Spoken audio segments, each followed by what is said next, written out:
Okay, here we are, Moon Rocks.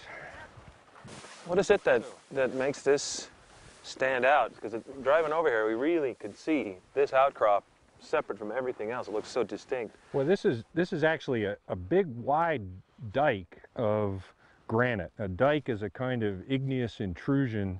This was magma that was working its way up towards the surface, and it's cutting up through the other granitic rocks in the area. So it's a big wide dike, and it erodes out in a fairly characteristic manner. The rounded knobs that you see are what the geologists call spheroidal weathering. It makes spheres as it erodes, and we'll see some nice chunks of these spheres as we go along.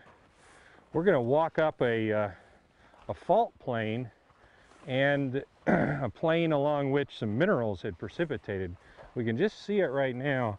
There's a fairly sharp break going up along the side here, and there are a couple parallel breaks too, and you can see there's some minerals that are precipitated along those breaks. That was a fault plane, and it was probably also a place where hot water moved through and deposited crystals of various minerals. And there, it's mostly it's actually the lighter pieces. Okay.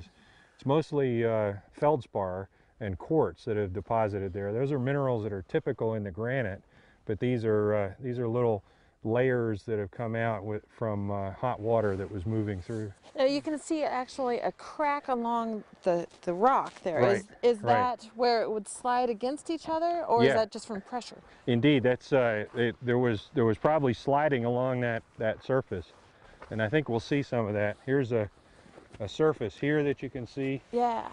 And there's some black mineral that's precipitated along there. Uh-huh. That's actually tourmaline. Tourmaline's a gemstone. I was going to say you can actually buy tourmaline. But here it's black. It's a kind of tourmaline that's black and not a gemstone here. But still a pretty neat mineral. So these are great knobs of granite here with a nice spheroidal weathering. As we look off in this direction, though, you can see not only rounded knobs, but there is in fact a preferred orientation. Oh, wow. You can see a bunch of fractures, and there's discoloration along the fractures. There's a orangish color in addition to the white, and that discoloration is related to groundwater moving down along those fractures and then moving into the rock, oxidizing a little bit of things like the magnetite in the granite, and creating iron oxyhydroxide, the orange color that we see. So what we're going to do is walk over some of these areas of the Lisagang banding in the granitic rock. That's what that orange coloration is called. Oh, what's it called again? What's the Lisagang banding. Banding. Okay. And it's chemically the same thing as chromatographic transport. Is there going to be a quiz? Yeah.